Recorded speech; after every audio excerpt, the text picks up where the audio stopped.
Listen to my podcast about sports, about sports. Howdy, Ags from the Tailgate, home of Aggie Football. What's up, C-Money? What's up, buddy? Today's episode brought to you by Matthews Electric, full-service electrical contractor in the Brazos Valley. No job too big, no job too small. Call Blaine at 979-220-6403. Light up your home, light up your life. Don't forget to email us at agstailgate@gmail.com. Get on the YouTube, subscribe. What do they say? Smash the subscribe button. Smash it, baby. Smash it. One of the two. See, Money, let's start with a little bit of Aggie basketball. Good news. Some good news. A little Aggie basketball. Basketball team is 4-0, wins over Ohio State, SMU, and Roberts. I want to, people listen, say Oral Roberts, like, okay, yeah, well, who the heck is Oral Roberts? 30-5 last year, tournament team, Oral Roberts, mind you. Yeah. I'll tell you, and this in spite of the fact that I don't think Wade Taylor has really shot the ball well at all. I think he's shooting like under 20% from three-point line, from behind the three-point line. So, as a team, I think they're only shooting like 24% from behind the arc. And this group is not exactly what you would call, big time shooting group by any means, but Wade Taylor is probably the most natural shooters on that team. You got guys like Hefner and actually Obaseki's having a pretty good shooting year so far, except I think he's only taken like maybe 6 shots or something like that from behind the arc. So maybe less than that. They're still not stroking it. And yet, in spite of that, they're pulling off some wins, some big wins over some nice competition. Any thoughts? Yeah, they're playing great. They're waiting for Marble to get back. I say playing great. They're not playing great. Oral Roberts, they're not a bad team. They lost their best player to the University of Texas. He transferred out. He lived in one of the nation's leading scorers. But yeah, they got competition coming up. They got Penn State Thanksgiving Day. I think it's an early game, 11 a.m., something like that. Yeah, it'll be a big one. And as long as they just keep playing their game, they're going to lose a couple. It's hard to go undefeated in college basketball, just about any sport. But in the SEC is going to be a lot more competitive. You see Tennessee's ranked, and there's other teams up there, Arkansas, Alabama. They're going to have some competition. Kentucky. Yeah, look, obviously long season, right? It's nice to get off to a good start. I think the thing to think about here is that in years past under Buzz, right, this period right now was a struggle. In these previous seasons, man, the early part of the season struggle. They were trying to figure out what the rotations were, who the players, their go-to guys were, and all those types of things. And it took them throughout the non-conference schedule most of the time to really get going. And then they usually get going pretty good in conference. And last year's a perfect example of that. But this year, much more established. We talked to Wade Taylor. Radford's already playing exceptionally well. Coleman's playing exceptionally well. I think he's something on like 3 straight double-double type situation. I think their leadership is established. Clearly, they're an older, more experienced group. And it's going to show this season. I fully expect Wade Taylor to come in and start shooting the ball better as the season goes along. That 3-point shot's going to start to go, right? It's going to start to go. Yeah, you just got to keep shooting. I told you that. That's what shooters do. You get the ball. You don't take bad shots when you're a shooter. What do you used to say when they asked you, why'd you shoot that when you got across the half-court line? Because I'm open. I'm open. No, and here's the other thing. You do. But it also reminds me a lot. No. Let me rephrase that. It's in a sense, it's kind of like what MJ used to do back in the day when his shot wasn't going. He went and got to the basket and got to the free throw line, right? And you got to see the ball go through the hoop. Absolutely. And Wade Taylor and Radford too, but Wade Taylor, his shot hasn't been going. Second half, he's been extremely aggressive, getting to the hoop, getting to the free throw line, and that's where that's how he still leads this team in scoring right now, right? Well, let me tell you something. This season right here for the Aggies is very important because we're losing some good players next year, and our team. We haven't. I'm not saying recruited bad, but a lot of the players that we have on the roster are either transfers or. It seems like in the past, teams that we were building, getting excited about, were building up to something, and then they were bringing in Right. 5-star talent or 4-star talent behind them, and they kept building. That's the only thing that makes me nervous about this program. This year's what we've been building too. No, I understand that, but I'm worried about this. I don't see what's coming up behind it. You see what I'm saying? I don't see. Okay, so say we lose Wade next year. Say we lose Boots. Boots is gone. I don't think he can play Boots into is the gone. season. Boots is gone. Henry Coleman. I'm not sure if Coleman's gone or not, but I think he is. Marble might be gone. That's your 3 to 4 best players.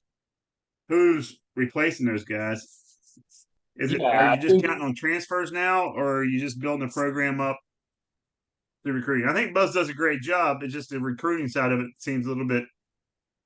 Look, fact. I don't know. He's gonna have to recruit a guy, bring in a guy somewhere, recruit, transfer, whatever. That's gonna be that lead player, right? That guy's not on this team as of yet, I don't think. Now, I'll tell you, I do like some of those other pieces, though. I like Hefner. I like Hefner's game. I like what he can do on the field. I think he's got to be a little bit more aggressive with his shot at times. It's hard too because he's not getting the ball all the time with the other players that handle the ball as much as they do, right? But I like his game. I like what he can do for this team. I think that you talk about a guy like Carter who's just transferred in. I don't know what he'll provide this year. He seems to be their sixth man off the bench right now, but he's a guy who has to grow in his role for sure. And then Obaseki. Obaseki's a guy that has sort of fallen back after that injury into a more limited role on this team. I think in time that dude has to start stepping up again. Remember right before he got in, right at the end of that was at the end of the year 2 years ago, right? 2 seasons ago. That dude was playing probably about as good as anybody on that team, damn near. And then after the injury, he's just never reestablished himself. Especially on the offensive side, I think. So, you're right. This team doesn't look like it's ready to. It's still a mystery for next year. Yeah, because what I'm seeing for next year is maybe Wade Taylor is back. You think Wade comes back next year? Let's time out for a second because forget next year. This team is built to win this year, and they've got a chance, especially in college basketball the way it is today, where I think that there are the ability for a lot of different teams to compete and win it all. Nobody's going to run away. I like to look at this year, next year, like an Aggie fan. I want to see what we're building up to. I don't want us just to stop once we get here. This is what that's what I'm worried about. I'm worried after this year. Yeah, but don't you think if you go out and win this thing, you're going to be able to bring in a transfer player that's ready to roll? Don't you think you're going to be able to improve your recruiting? Is that what you're thinking, though? Or you think we're just building our team through the transfer portal? I mean, that's what I'm asking. Is that what Buzz is looking to do? Because I think that's what he's looking to do. That's where most of our guys have come from, have they not? Boots came from the transfer. Sure. Marble came from transfer. Henry Coleman came from a transfer. But your best player didn't. Wade Taylor is not a transfer. So you got one player. Who else you got? No, but my point is, at some point, you're going to need a lead guy.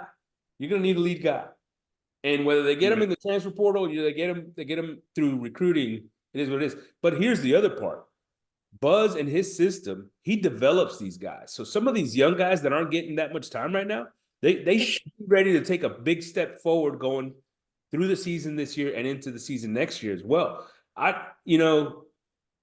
One of the things Buzz has never been a guy that recruits the top talent, right?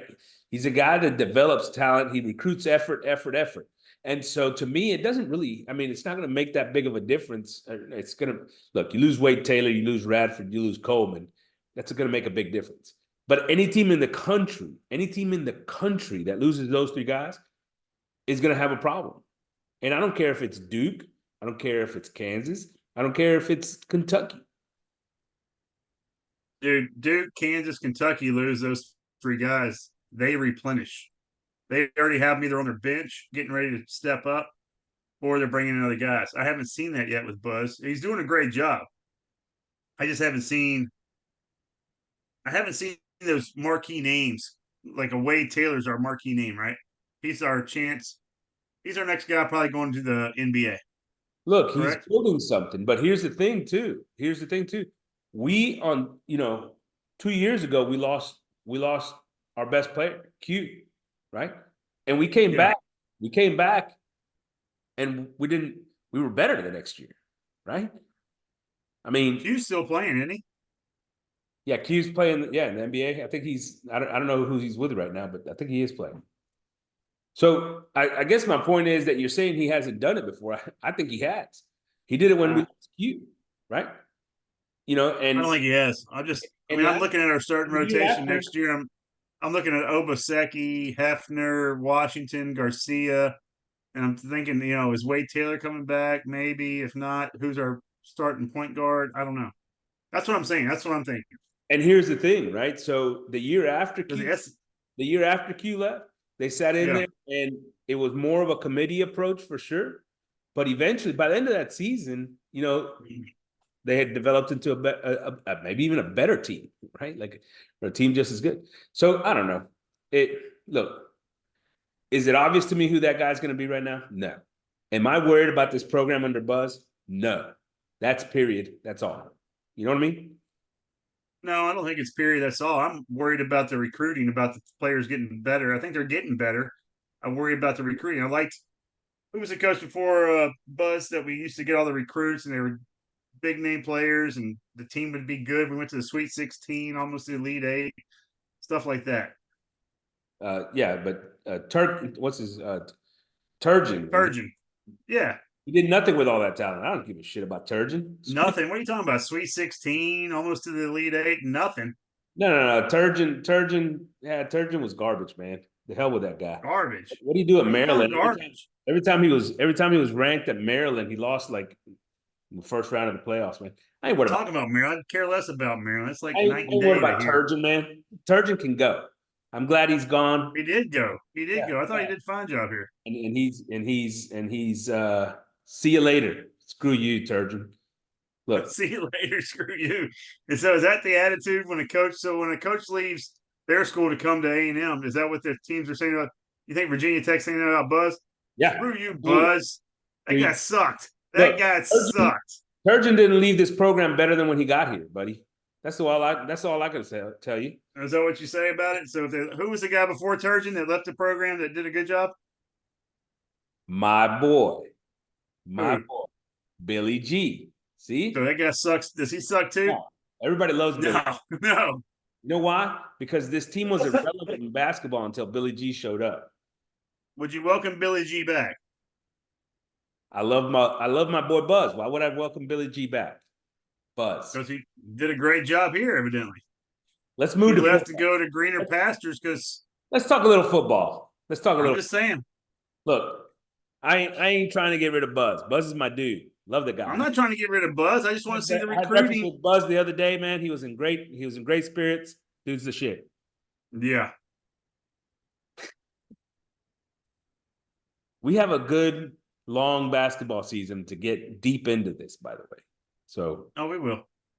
Moving to football. There's not a whole lot to talk about with the football. We're talking about is what's the next coach. Well, that's a lot to talk about, man. A lot to talk about. Look, first let's start with the fact that they played a game this past Saturday. A&M now 7-4, 4-3 in conference. 2 straight wins over bad teams, of course, bad teams. But then they get LSU on Saturday. Road trip to Tiger Stadium, 11 a.m. start, which is weird, right? This is normally a later game, but 11 a.m. start. At least this game on Saturday should be fun to watch. LSU's offense, the Aggie offense against that LSU defense. You think they're going to score some points as well, right? This should be a high-scoring affair. Yeah. Before we get to LSU, just a quick – let's go ACU. Look, we're not going to spend a ton of time talking Abilene Christian here, but 38-10 win by the Aggies. Just anything that caught your eye. Offensive line still sucks. Needs a lot of work. Moose looked sharp. It looked like he wanted to play. I guess is that what you could say. I don't understand how he all of a sudden that 100 catch, and then the the hurdle. Dude, that's one of the That was best sick. I've seen all year long by anybody in college football. And I've watched like a million hours of college football this year. I just don't get it. Was Moose mad at Jimbo all season? Did he not try? And then all of a sudden he leaves and he's like, I'm gonna ball out. Dude, the fact of the matter is that forget Moose being mad at the Aggies or Jimbo. Jimbo was mad at Moose. It's the fact that he wasn't getting any opportunities. Yeah, I hear you. But no, I don't have a whole lot to say about the game. Our defense, Durkin was passive again. I don't know why. I thought it was hilarious. I thought it was hilarious that half the damn wide receivers showed up in sleeves in honor of Jimbo. So that's it. That is pretty funny. Including Moose. They said they were passing them out at practice the other day. So yeah. I don't know. But I'm a little nervous if the Durkin's going to play that style of defense against LSU. They're going to score 100. We also got a glimpse of what Smirkin Durkin does whenever he's left to his own devices. That soft defense. Once again, 1 sack against Abilene Christian. I mean, that sort of tells you the kind of passive defense that they were playing all day. Why don't they just let Durkin go when they let Jimbo go? I don't understand that. Look, we're going to get into the coaching thing. I do want to address one other point that you made specifically is this O-line. And oh, fuck. Yeah. You look at this offensive line, and this is clearly a coaching problem, right? I mean, they're playing Abilene Christian, and they were getting guys to the quarterback consistently, unblocked, right? It's not a talent issue. This is a coaching issue. And Petrino is involved in this because clearly the scheme is also a problem if they're not picking up any blitzes off the edge. It was completely ridiculous and uncalled for our quarterback to be sitting back there taking an absolute whooping from Abilene Christian. I mean, that's unheard of. There's no reason that should ever be the case. And even in the running game, look, your boy had a pretty good day running the football, but even in the running game, it wasn't like they were just absolutely freaking killing Abilene Christian, right? I mean, Owens ran for over 100, had a touchdown, in the first half there, and a nice. Was that his first 100-yard game of the season? Oh yeah. I think so too. And so there's some things, but it's Abilene Christian, man. I mean, really and truly, they should have ran for 300 yards if they wanted to, right? I agree, but we don't. You knew what was going to happen. We're going to play all our players, and everybody's going to get in the game. I mean, the first play of the game? We threw a pick six or whatever it was. Well, because once again, the guy off the edge comes free, hits Jalen Henderson as he's throwing the football. It gets hit up in the air, and the linebacker catches it and runs it into the end zone. I mean, so that's not Henderson's fault. He got absolutely slobber knocked as he was trying to get rid of the football. This offensive line's got a problem, man. It's got a problem, and it has nothing to do with the players. It has nothing to do with the players. For most of the game, we were without Robinson. The two, he went out early. The two other guards, Nabu and Dewberry, played the majority of the game. I don't mind that combination, by the way. I actually like that combination. But anyway, ACU, look, whatever, man. It was a 38-10 win. It's It's a win. These guys, like you said, they did look like they were having maybe a little bit more fun. There was some little bit, but there's still a problem. There's a problem with the coordinators. There's a problem with the scheme, and that needs to be fixed. We'll get into Elijah Robinson here in a minute because I think that's also a big story, I think, for these Aggies. But I want to do a quick discussion here on LSU and the matchup on Saturday before we get into the coaching thing. So, LSU, for all the hype LSU gets, and they're ranked, I don't know, 15th or something in the country. If we beat them this week, we will be tied in the standings with LSU. Yeah. At 8-4 and at 5-3 in the conference. Just think about that for a second, right? Yeah. Should we be ranked if we beat them? I'd say no. I'd say they should be unranked. Oh yeah, I mean I could see that, but I'm just saying we don't really have our worst loss is what, the Miami game? Yeah, Miami. Because I mean we lost to Tennessee, who looks like crap right now. They've gotten railroad. Tennessee's not good.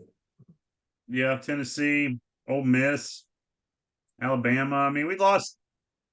Look, Alabama's a good team as anybody in the country right now, Yeah. if you ask me. Can they beat Georgia? I think they're going to give Georgia a heck of a game, yeah. Okay. And we'll find out. We'll find out in 2 weeks because that matchup is set. That matchup is set. Are we you talking about LSU right now? Yeah, we're talking LSU. So, I mean, what do you expect in this matchup? What do you expect in this matchup? A&M and LSU at LSU. We never beat them there. We haven't won a road game in like 17 years. What do you expect? I expect our defense. I hope Durkin, if what I expect to see or what do I want to see? I want to see our defense be aggressive. I want to see our defense be aggressive. I want to see our guys play fun.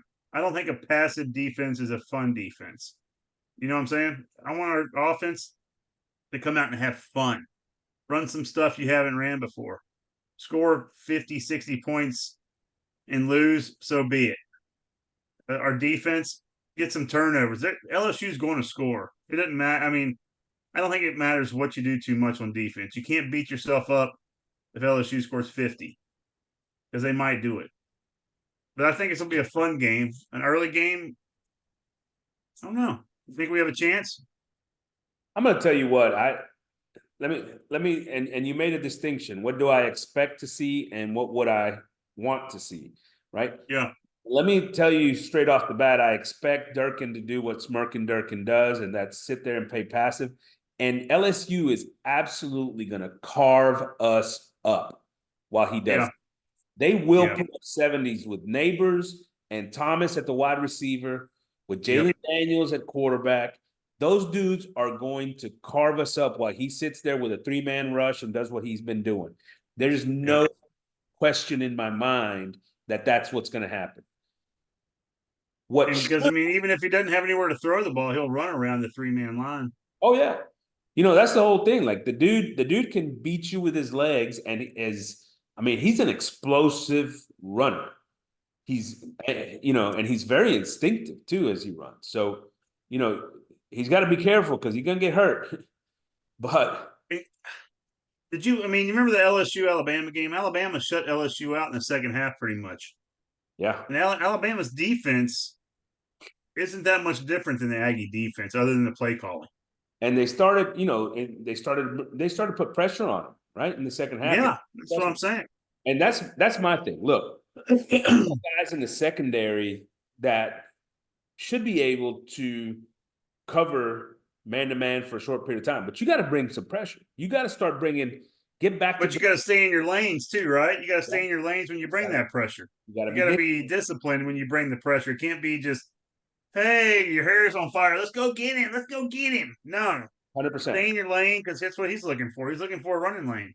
Absolutely, 100%. Are they going to have Coop shadow him like he's done other quarterbacks? Or I'd be bringing Coop. I'd just send him. I agree. That's what I'd send Coop. I'd be bringing 5 every time at least.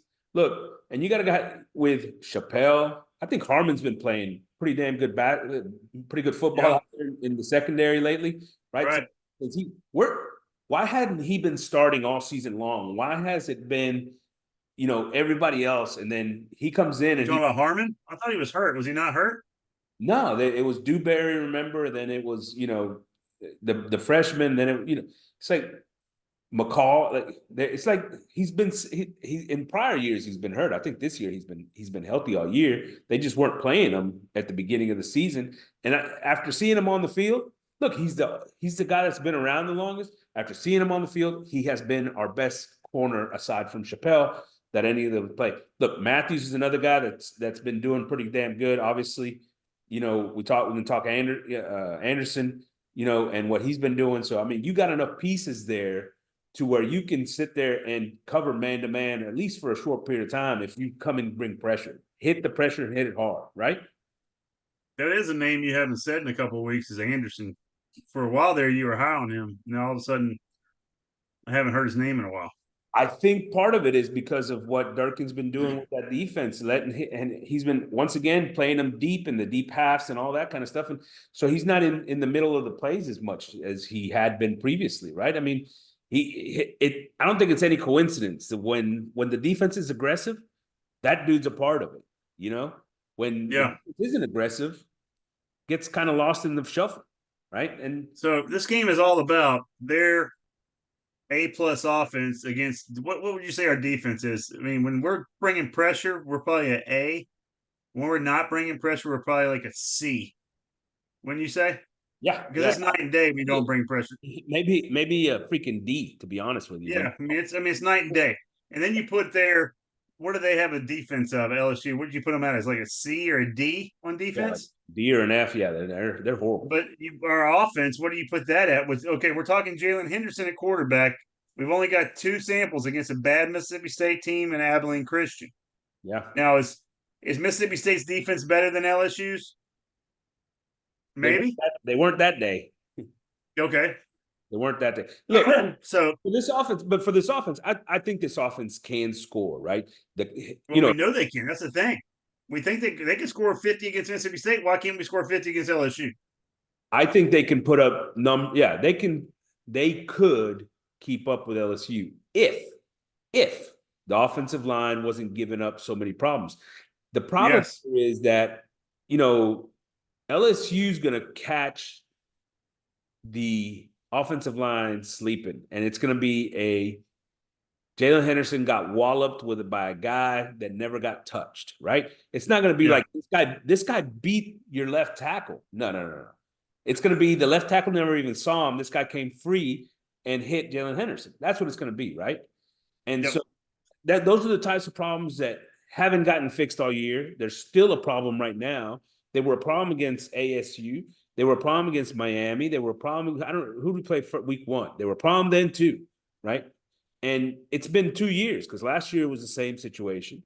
And Adazio's done nothing. Petrino in his whatever he's doing schematically is clearly not addressing those issues because it doesn't matter. I mean, it doesn't matter who they play.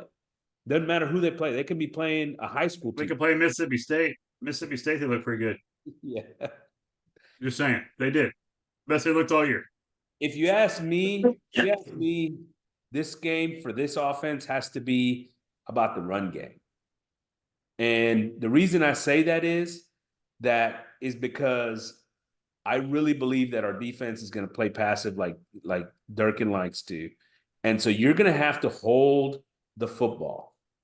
You're going to have to run the football, 12-play drives, 5 yards a pop, and move it down the field. And then every once in a while, just hit it over the top. Let Henderson run the football from time to time. That's what this game needs to be for this offense. That's my opinion. That's a terrible opinion. They are going to try to match LSU point for point, quick strike for quick strike, and that's where we're going to come in. Turnovers is the key to this game against LSU. Whoever turns the ball over the most or gets the most turnovers is going to win this game. And that's where I think if our defense, if we bring the pressure like I think we should, that gives us a chance. I think our offense with Henderson, he's shown that he can move. He's like a poor man's Jalen Daniels, is he not? When you say a poor man's, like he can move, got an arm. I'm not sure about his accuracy yet. Yeah, poor man's Jalen Daniels. I think that's a good comparison. So I mean, I give us a puncher's chance in this fight. The line's set at 10.5. I think we'll be right around there. I mean, we have a potential to win this game if we go out there and have fun. If our guys are having fun and we come out early and score points early, I agree with you.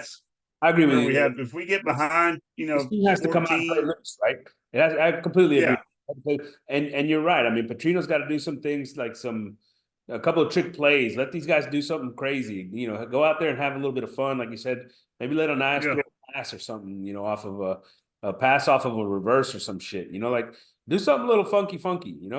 Little flea flick. Over under 66. How many points? What's the final? Like Oh, 40 to 40? over, and I'm not even like we're not even in the same realm. I mean, they could put this thing at 80. They could put this thing at 80. I'd go over. Okay. So what do you think to expect? What do you expect? 10.5, the spread. Are they going to cover? Man, I hate to say it, but I think LSU's gonna score close to 50 on us, and we'll get close to 40. It's gonna be right around that 10 and a half. I mean, you go either way, but at the over, I think is the safest bet as of right now. I'm going to go out on a limb here. Ah, fuck. I'm going to go out on a limb. Sorry, people. It usually costs us money when he says that. I think the Aggies are going to cover the 10.5. And I'm going to tell you why. I think a couple of things. One is that, and we're going to get into Elijah Robinson, so I'll just start it right now. I do think that Elijah Robinson's got these guys they're better they're a better team. They're better teammates. They're more together. There just seems to be like a camaraderie now. All of Chemistry. We've gotten a chemistry. They're behind each other. They're excited. They're ready to let loose. And I think that here in the second week under Elijah Robinson, that this team is going to find something. It's going to play its best game on the road, right? They haven't been very good on the road. This is going to be a team that lets loose on the road a little bit. I'm excited to see what happens on Saturday. I am hopeful that this game is decided in the last minutes. I think that's the kind of game that we're talking about. Like, going into the fourth quarter late with, somebody kicking a field goal to win this thing, or maybe scoring a touchdown to take the lead or something of that nature. And that's the sort of game that I'm expecting. And I think that the Aggies cover the 10.5. I don't know if they win. I think ultimately LSU being at home is a factor, clearly, but I think they're going to have a chance to win. With 2 minutes left in the game, they're going to have a chance to win. That's my prediction. Those close games haven't gone well for us this year. So, Yeah. If we win this game, does Elijah Robinson see your head coach? Maybe. Let's talk about Elijah. So, look, All right. everybody, when the decision was made to get rid of Jimbo, everybody's concern was what's going to happen to the recruiting class, what's going to happen to the transfer portal. Well, the transfer portal is open. No, we had one guy go in, and that's freshman wide receiver Raymond Cottrell. That's it. That's the only one. This dude has gotten this team to start coming together. The all walk on kickoff team, dude. The 12th man kickoff team. Amazing. Great deal. Bringing that back from the olden days, right? Jackie Sherrill, and so I think he's inspiring these guys, man. And he talks about brotherhood and playing together and doing it for each other, for the team, for your teammates. And I just love that. I love where his head's at. He let the coordinators be the X's and O guys, right? He took on the job of 100% being the team guy, right? The glue of that team, the leader of that team. That's what he came to do, man. And the players love him. They respect him. He has. So answer the question: do you bring him back if he wins as a head coach? As the head coach, look, I think you should definitely give him some consideration. I do. I think he should be in the running. Do I think they will? No. Do I think he's got any chance with this administration? No. I don't think he does. But I think he should. Now, here would be part of my conversation with Elijah. It'd be, look, I want to give you this head coaching job, but you got to get rid of every other coach on this staff. And when I say every, I mean every. Not a single one. You got a clean freaking house. That would be my requirement. Maybe except for Tony Girardetti, who just joined the staff when Jimbo got fired. I don't know. I mean, we don't know everything behind the scenes of what's going on with Jimbo, what he did, how much he handcuffed people. I think he did do that. You know, these were his guys. Did he let them do their jobs? That'd be like me firing you as offensive coordinator, Lejo, and I'm the head coach, and I didn't let you call any plays. I gave you a playbook and said, "Here, this is what you get to do." But game day, I'm calling the plays. You're just going to be another pretty face sitting up there. So we don't know. It doesn't matter. It doesn't matter because look, what we know is that Jimbo's not handcuffing Adazio. Adazio is just that bad of an offensive line coach. What we know is Durkin ran the defense, and he's just that freaking bad of a defensive coordinator.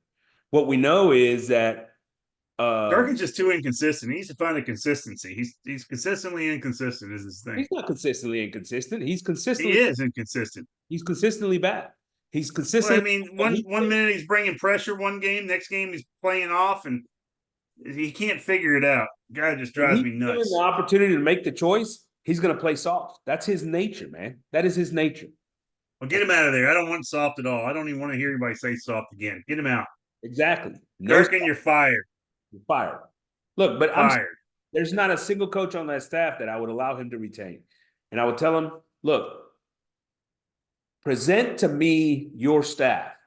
Bring me the names that you want. And you know who'd be on number one on that list, by the way, for me? If I'm Robinson, this is the guy that's number one on my list.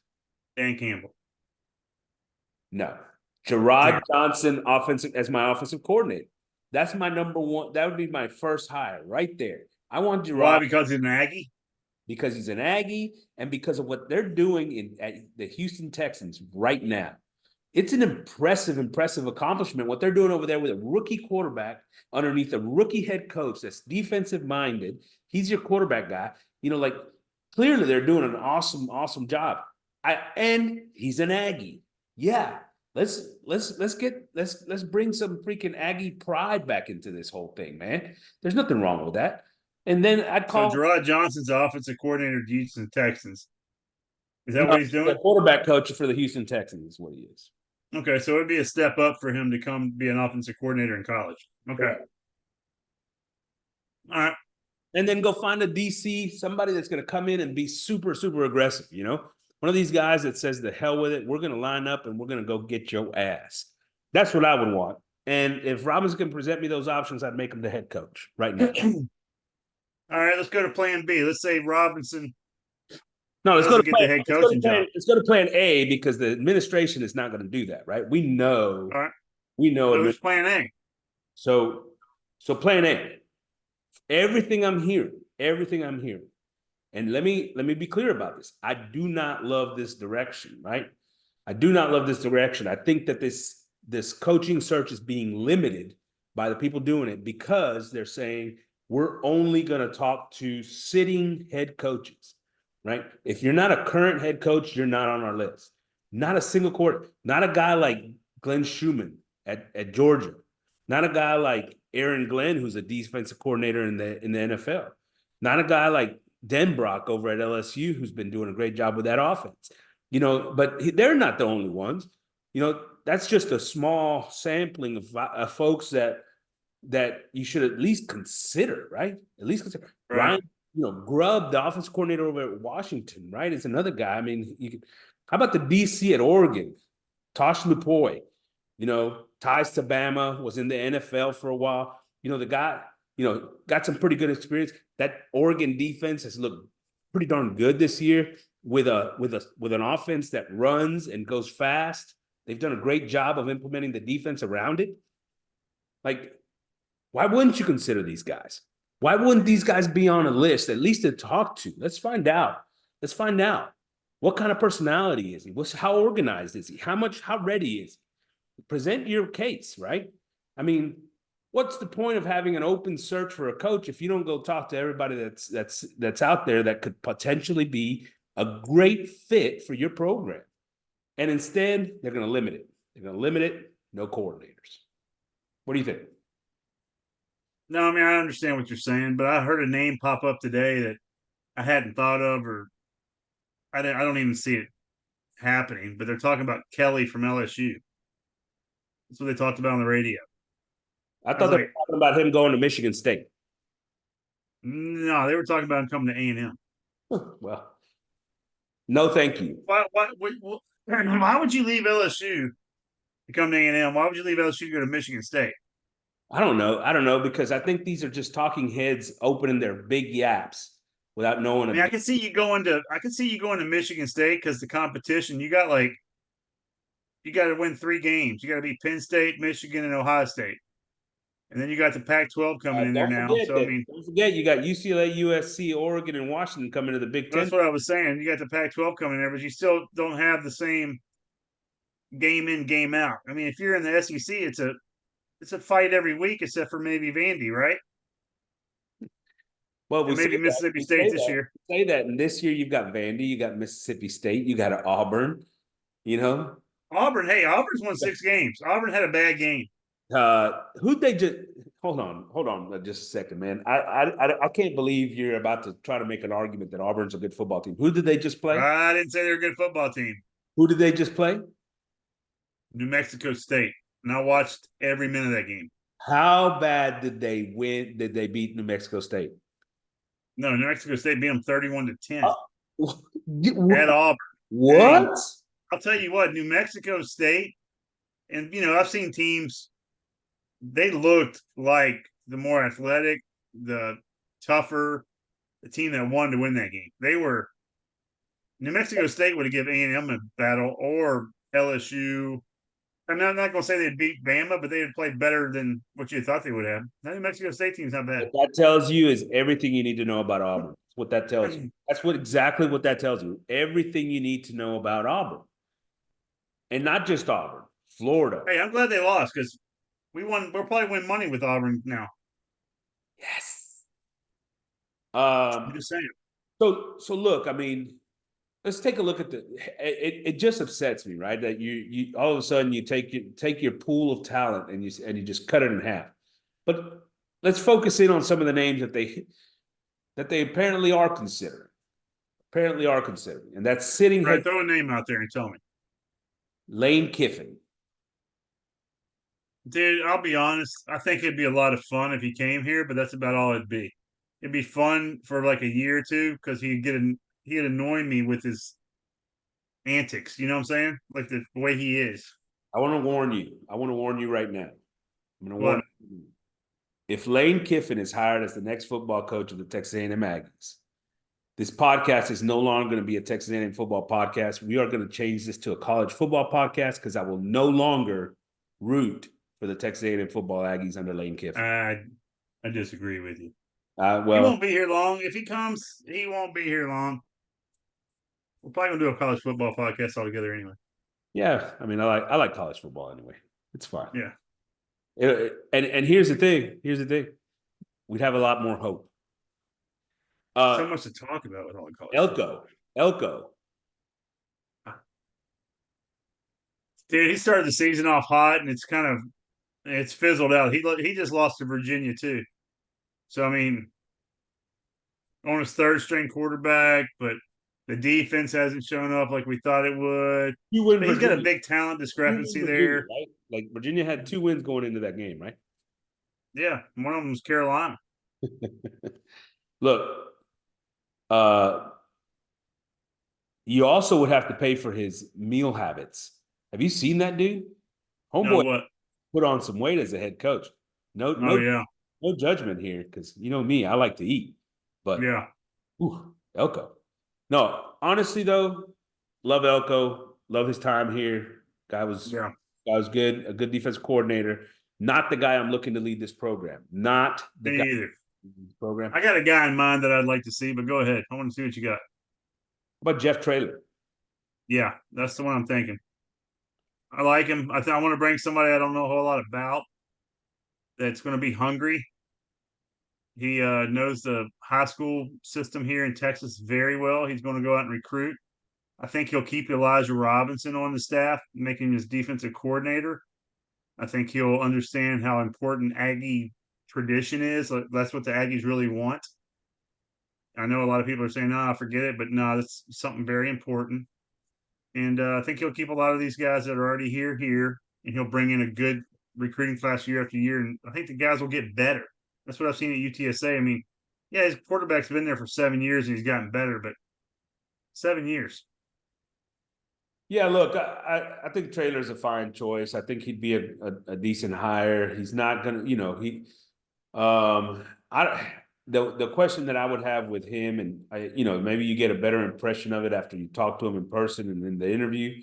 But the question I would have with him is this moment going to get too big, right? When he is sitting at Texas A&M and he is in front of 100,000 people and Alabama's on the other sideline, is this thing going to get a little bit too big for him? He has never been a part of that. I do love his Texas high school football ties. I love the fact that he's a Texas guy. The dude has been in the state and doing it. I love the fact that he's turned UTSA from a program that is nowhere to be found to a contender. Mm-hmm. So, I mean, I can't argue against that. And so, do you give him a shot? Sure. I mean, of the names we're going to talk about today, he's in, I don't know, top few for sure. Yeah. Right now, I mean, I like him and I like one other name, but go ahead. How about Kleiman, Kansas State? Not real high on. I mean, I'm not low on the guy. I'd be all right if he came here, but I'm not like, Yeah, I'm not gonna lie to you. Him and Traylor are almost kind of in the same place for me, to be honest with you. I'd take Traylor over Kleiman just because of his recruiting. Kleiman, yeah, Kleiman doesn't have the Texas ties that Traylor does. I right. guess you're absolutely right. Probably put Traylor a little bit above the Kleiman hire, and but Kleiman's won championships at his previous stops, right? He's done a really good job. Coach. He's done a good job at Kansas State. They won a Big 12 championship last year, right? In spite of the fact that everybody knows that the more talented teams in that conference are Oklahoma and University of Texas. That's just a fact. Yeah. That's just a fact. Oh, in West Virginia. Yeah, you're right. but yeah, I mean, Kleiman, I'd be okay. Would I be? Yeah, I'd be all right. Super. I wouldn't be like I said, I wouldn't be like, yay, but no.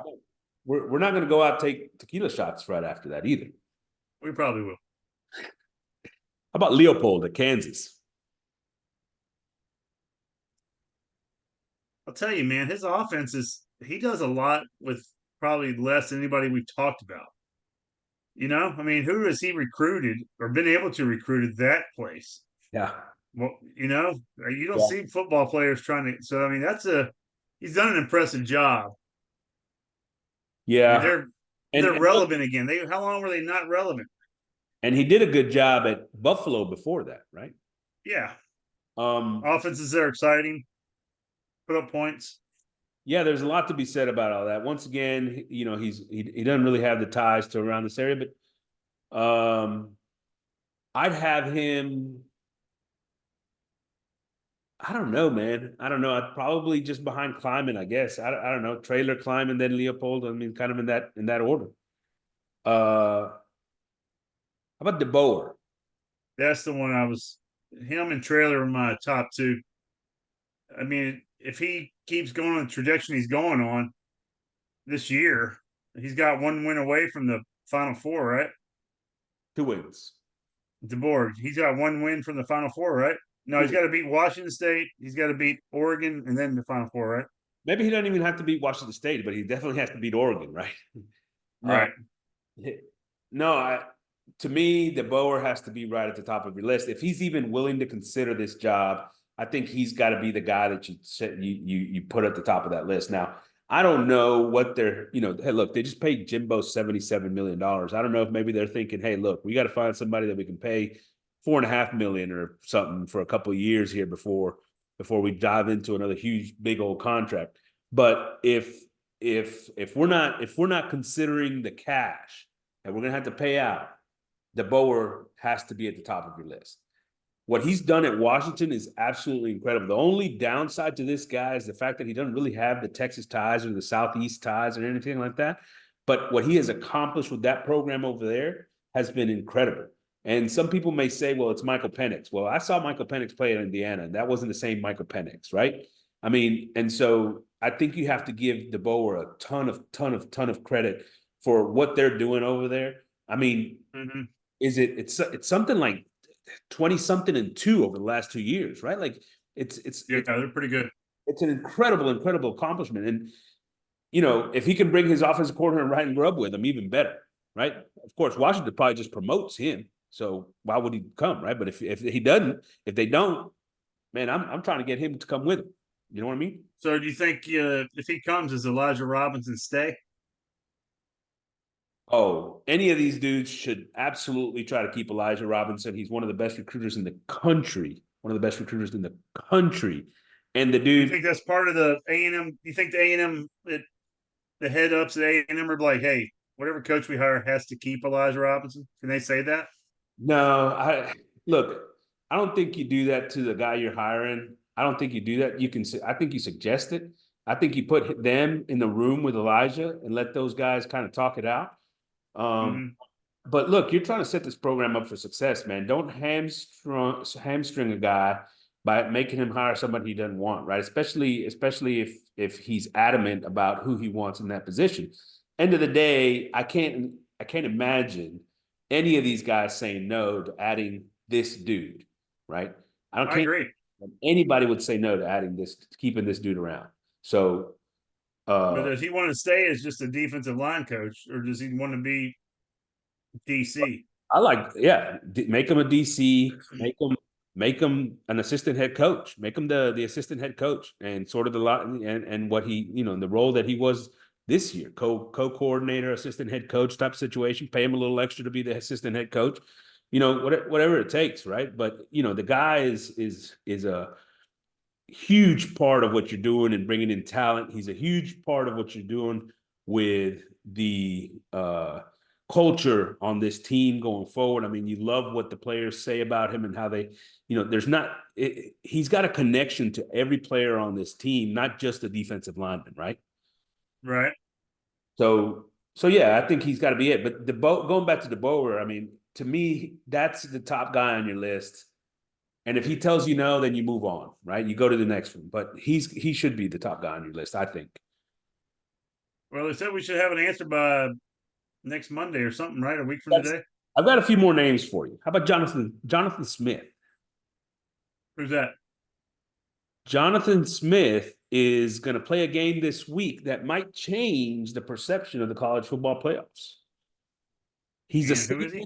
He's a sitting head coach, and he's at Oregon State.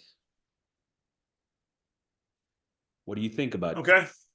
Yeah. I mean, he's done a lot with little. He's brought in more talent, from transfer portal, Ugalungale or whatever his name is. Yeah, I can see it. I mean, I would not talk to him. You know what I mean? Yeah.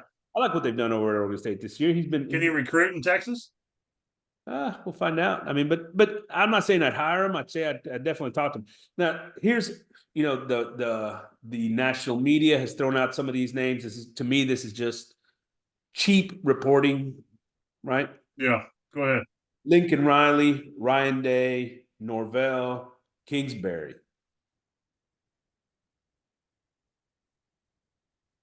Anybody? I mean, Kingsbury, I don't know. I would have said Kingsbury maybe 2 years ago, 3 years ago. You know what I'm saying? You mean before he failed at 2 other programs after leaving the Aggies? Yeah. Maybe also before he did the interview for Johnny's show where he said he had no idea what Johnny was going to do on the field. Yeah, that's not a good one. It didn't look good. Yeah, let's look good. Let's look. Cliff can continue to do what he's doing, just balling out and whatever, spending his NFL money. Look, Lincoln Riley, no. And let me tell you, first of all, I can't imagine what that buyout at USC is for Lincoln Riley, because they literally bought his house in Oklahoma, bought him a new house at USC, Oh yeah. Sorry about that. They, and they're a private school, so they're not disclosing what they're paying them, but I guarantee you that's a lot. It is a lot of money. Do you No. think USC? I think USC might be happy to see him go. I mean, I've heard stories that they're not happy with him right now. Yeah, maybe he's interviewing for a head coaching job in the NFL. Maybe he's tired of this college gig.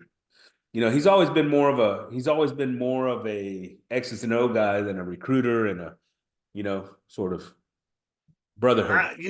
The more I think about it, I want a guy like a Trailer or a name that I don't really know that well, because my expectations won't be so high when they come in, and so that way, Our expectations are through the roof, man. No matter what. I know. So I mean, you bring DeBoer in, you're already up here. You're like, all he has to do is lose one game, and he's down here, and he loses one more, and before you know it, he's 9-3 or 8-4, and we're talking. It's time for him to go. Look, Ryan Day's a no. Look, the number one, he's not leaving Ohio State. Ohio State, one of the few programs that has the ability to recruit better than A&M, national brand, whatnot, and everything else, right? And he's got it built and going there already. Norvell, I don't want a second shot at Florida State. No. What about Saban? We haven't even said Saban yet. Yeah, we know why we ain't saying Saban. Look, so Wow. I'll give you one more name, Willie Fritz out of Tulane.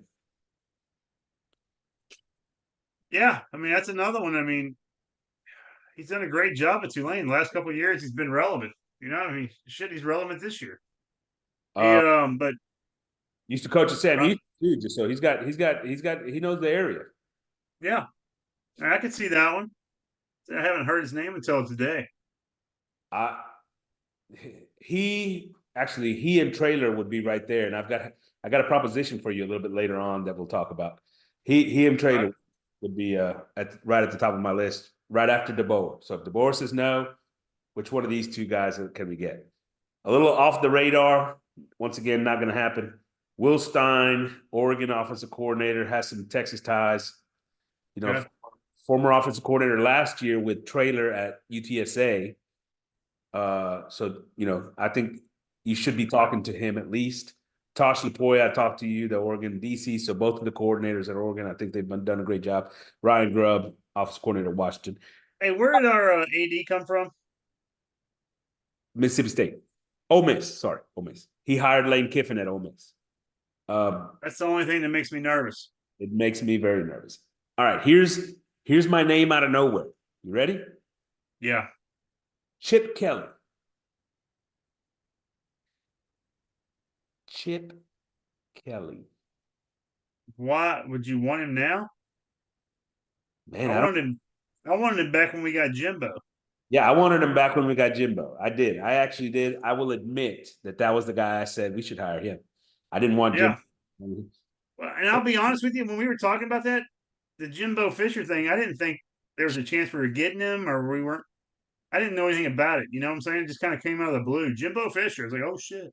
I didn't like it. I didn't like the hire. I jumped on board because look, we're an Aggie and we're Aggies, and that's we got to support them. So that's what you'll do with Lane Kiffin, right? Is that what you'll do with Lane Kiffin? It is not.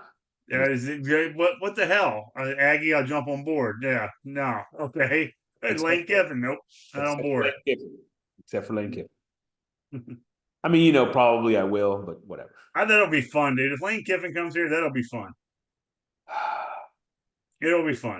We'll go eat breakfast with him, me, you, him, and Buzz. We'll sit down, talk a little b-ball, a little football. We'll start Xing people, or whatever it's called, or tweeting. Yeah, it'll be fun. Lots and lots of fun. Yeah, absolutely. Yeah. I'm talking Chip Kelly, baby. I'm talking Chip Kelly. Look, he hasn't had the success at UCLA that people expected, I guess. He doesn't have anywhere near the support and facilities and whatever at UCLA that he would here at Texas A&M. By the way, the roster is not as good at UCLA. The facilities aren't as good. The fan base isn't as good. UCLA is a downtrodden program that he's just got done whooping the mess out of USC. By the way, well, the word on the street is he's about to get fired. You think that's what the word on the street was, that Chip Kelly about to get fired. You think they still fire him after whooping the crosstown rivals? I don't know.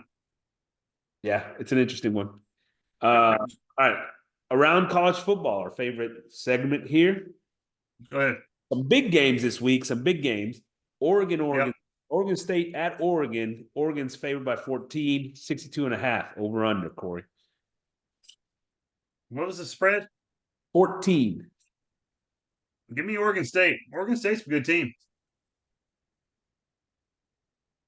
Oregon at home, trying to make the playoffs. Oregon. That's who I'm taking. That's who I I take. don't think you had to outscore them by that much to make the playoffs. Ohio State, Michigan.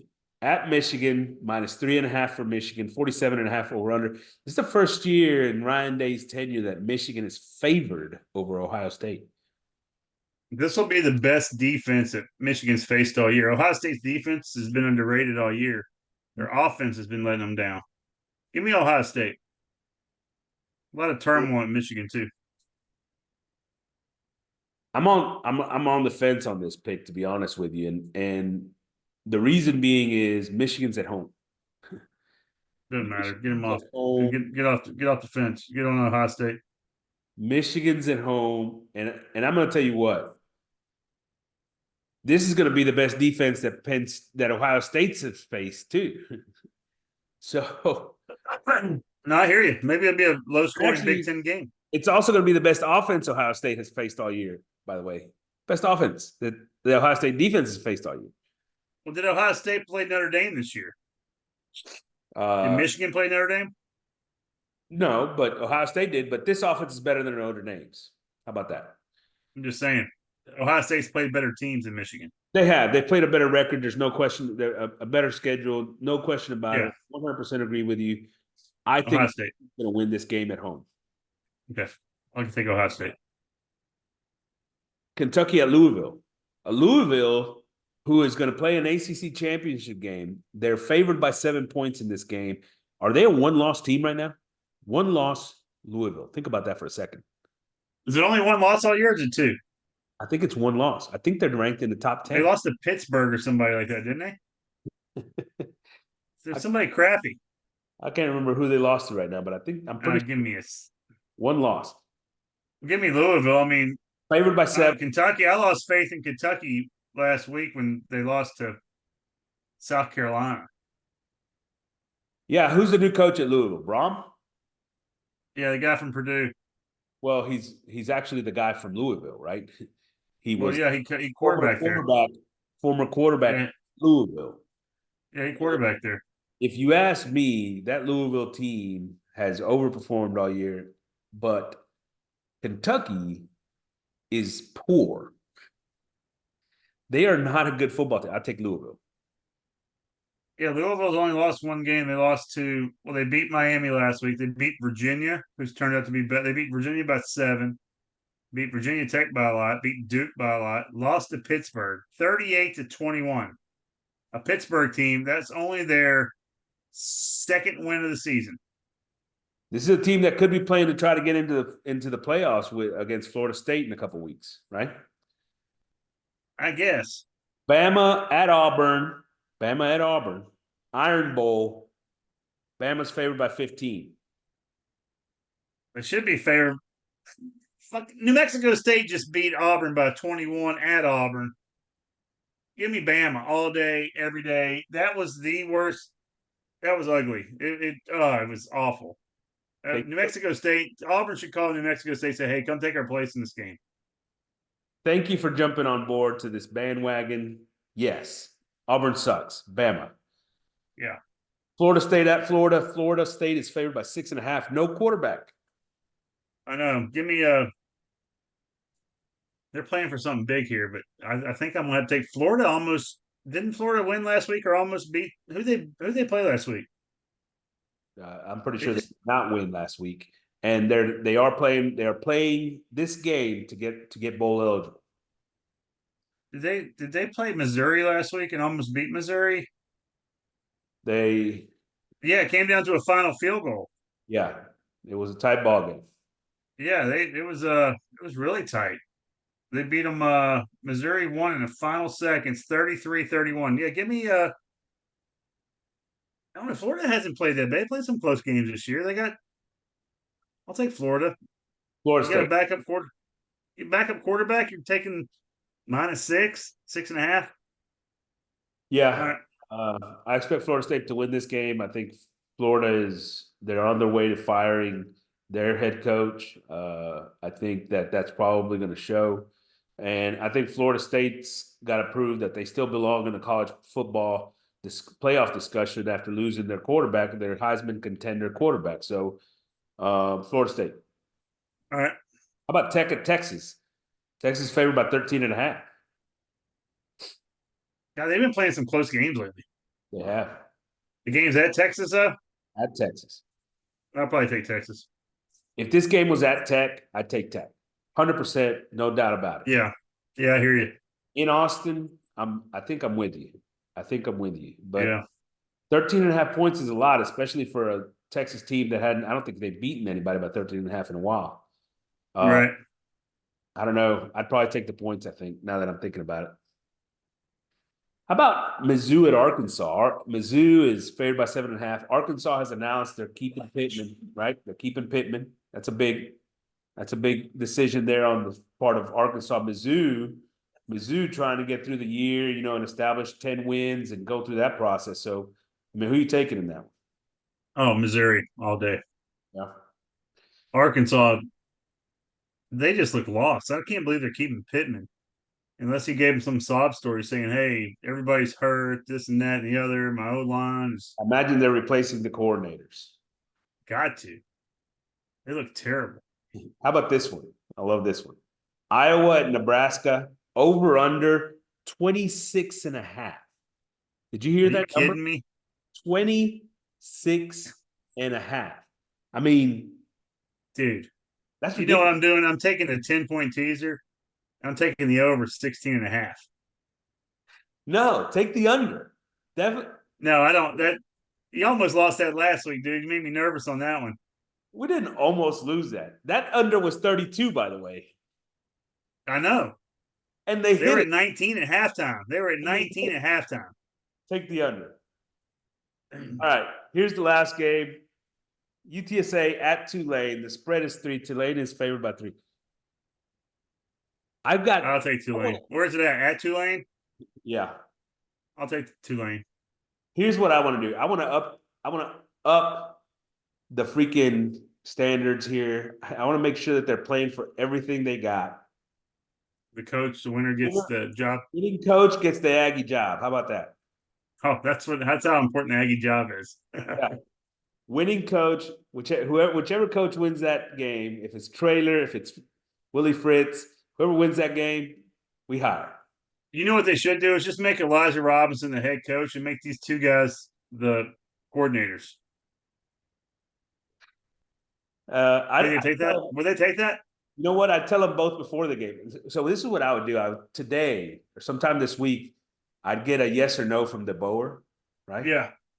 If he says no, I'd call both of these guys and tell them, look, literally, whoever wins that game is getting this job. I want to see what happens when they pull out all the stops. Yeah, that'd be fun. Oh, geez, that'd be awesome. Hey, Do you tell your players? Do you tell your players like, "Hey, no, we gotta win this game"? No, your players would all quit on you. That's what I'm saying. Questions from the tailgate brought to you by Frida Homes, building Aggie dreams, custom home builders with over 15 years of experience in the Brazos Valley. If you're looking for someone that cares about you and the details you care about, contact Frida Homes. Visit them on Instagram at frida.homes or give Justin a call, 979-450-4466. When you call, just remember, everyone loves their Frida home. All right, first question. Do you, Corey Castle, try to keep either one of these coordinators? If you hire Elijah Robinson, if you hire somebody else, it doesn't matter. Do you try to keep anyone? I'd hire Elijah Robinson and keep him as defensive coordinator. And Petrino, I don't know what the deal has been with him this year. So I'd say you almost have to start clean. You give the Aggies the first chance to the old staff the first chance to apply for the jobs, and you go from there. Whoever it is needs to absolutely get rid of both of these guys. I'm not even gonna flip flop around. That's all there is to it. What players are you most worried about losing? We've already lost one, Cottrell, the wide receiver in the portal. We mentioned it earlier. Who else? I'm really not that worried about losing any players. I mean, if we lose some, I think we have enough depth at defensive line. We're going to lose some defensive linemen, We I would think. with any situation, right? I mean, no matter what. Yeah, if we could have went 12-0, won national championship. We're going to lose some players. It's just the way it works, and you can't go into the season worried about, oh, we had a bad season, we're losing more players. Well, teams have good seasons and still lose players. Yeah. And this Cottrell, he's just unhappy because he didn't get that much playing time. Yeah. And that's the new world we live in. If freshmen come in, they don't get playing time, they're going to try to go somewhere else. So be it. I would And look. we've seen that. I mean, the places I would look are just, I mean, you've been talking wide receiver. I think wide receiver, because of the fact that we have so much talent there, somebody's going to want some playing time. At defensive line, we've got so much talent there. Somebody's going to want more playing time. Those guys, but those guys are left either way, right? I mean, you're thinking about one player. Like if we lost, a quarterback, but even with the guys we have coming back, I mean, let me give you. You're still worried. Let me give you. But you still want Connor, right? You still want Connor. Yes, I want Connor back. But if you lose one of your 3 running backs, are you that worried? I don't know. I mean, you lose Daniels or Moss or Owens. I mean, it would suck to lose. I'd be worried we lose Daniels. I'd be worried that we lose Daniels, and I think we'll probably I'd be worried that we lose Johnson and Johnson. Johnson and John, who's that? Max and Jake. I'm not worried about that though. Are you worried about that? I mean, no. I mean, is it going to cause? Are you worried about losing your 3rd string quarterback now, and I guess Jake will be number 2 or 3 on the depth chart next year? Are you worried about losing your backup or 3rd string tight end? No, am I worried in the sense that I think that this team would suffer from it? No, but I'm saying I think those guys have the potential to be going now. No, I agree. I think they will be too. I'm trying to think who am I worried about losing? Like who do I really? I don't want to lose like Nolan. I don't want to lose him, but if we do, that would hurt a little bit. Yeah, Nolan would hurt, especially because McKinley's on his way out, right? Like so, losing 2 defensive tackles would definitely be a hit. I mean, I was talking about that D line, but yeah, losing those 2 guys in the middle would hurt. But I mean, I still think we have a lot of talent there. Yeah, just you can play. You can still play Shamar Turner there, right? You can still play Rakes. You can still, I mean, you think that Brunlow Dindy is going to start getting a little bit more playing time here next year, so you've got guys, you've got the freshmen also that Hicks that should be growing into that role as well. I mean, yeah. Would it be a loss? Losing Nolan would be a loss. No question about it. That's a big, big loss. Let me ask you this question real quick. I know you're not big on the Lane Kiffin thing and nobody likes it, but if he came in here and we did lose a lot of players, he's the one coach that would refill that with transfer portal talent. Don't care. Tomorrow. Would he not? Don't care. I'm just saying. Care. The problem with Lane Kiffin is, I mean, the list is forever, right? Number one, the dude has never won, ever won anything. So what are you talking about? Look at his record this year. He's beaten the Aggies 2 or 3 times already. Has he never won? You talking about the big game? Has he won an SEC West championship? How long has he been over there? He won plenty of SEC West championships with Alabama. He does not get the credit for winning at Alabama, friend. I'm just saying he was there. Just because he was there doesn't give him the credit. He was there under a guy by the name of Nick Saban. And now he's trying to beat Alabama. He's coming in 2nd place to him. He's doing everything he can to beat everybody else. Yeah, if we had the same record that Ole Miss has this year, would you not be happy? Happier. He got stomped. He got stomped by Alabama this year, by the way. They get stomped they lost bad 2 games and they go 10-2. Shit. They suck. Hey, listen, all I'm telling you is I don't like the dude. I don't like his personality. I don't like him for A&M. And okay. That's all. I mean, I understand that, but I'm saying you might have to come to the reality that he might be our next head coach. Yep. I've already come to that. Might be. I believe. And we cannot get off on this foot if he is our next head coach.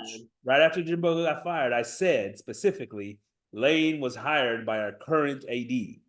I know. So I brought it up. I understand. I 100% understand. This could happen. Well, if it does, the next time it doesn't matter. In a couple of years, they'll fire them all, so it'll be fine. That's one way, or Lane will just leave. They'll fire them all. Lane, the AD, and everybody else in between. But no, what you were getting back to your question, who am I worried about losing in the portal? I'm thinking if we keep 80 something percent of the people that were productive this year, we'll be fine. Because we're hitting a new coaching change. Like I said, expectations won't be as high. They're going to bring in some of their own players. They got to do some their own things. It's a transition time. Man, that's why I love the idea of DeBoer, man, because you know how excited with all these receivers, Evan Stewart and Thomas and Moose and freaking, the freshman, even Cottrell might jump out of the portal, man. When they get in there and all of a sudden that's the offense that we're talking about, man. Wouldn't that excite you? Wouldn't that just get you just absolutely pumped for next year's Aggie football? Like this thing's gonna be a freaking flamethrower of an offensive system, man. I wouldn't worry about losing anybody. Who cares? Get the heck out. Listen to this stat line last week. Stat line: 31 of 46, 411 yards, 3 touchdowns. They ran for 224 yards as a team. They passed for 419 yards as a team. Which team is that? Washington? UTSA. That's what I'm just saying. I'm just giving you some stats. If you like the stats. Mic drop. They passed for 419, ran for 224. Mic drop. They scored 49 points. Who'd they play? South Florida, the same team that gave up 17 points to Alabama. Amen to that, man. Mic drop. Good call. Good call, Corey. I love it. All right. I love it. I really do. That's an awesome way to. I'm gonna shut the hell up. I don't want you to shut up. I just want you to sit there. I think these guys might be excited. I didn't know this guy. They threw the ball. They threw the ball 46 times. 46 I need to appreciate Traylor a little bit more. I 100% agree with you. I need to appreciate Traylor and what he's going to bring to UTSA a little bit more. That's impressive.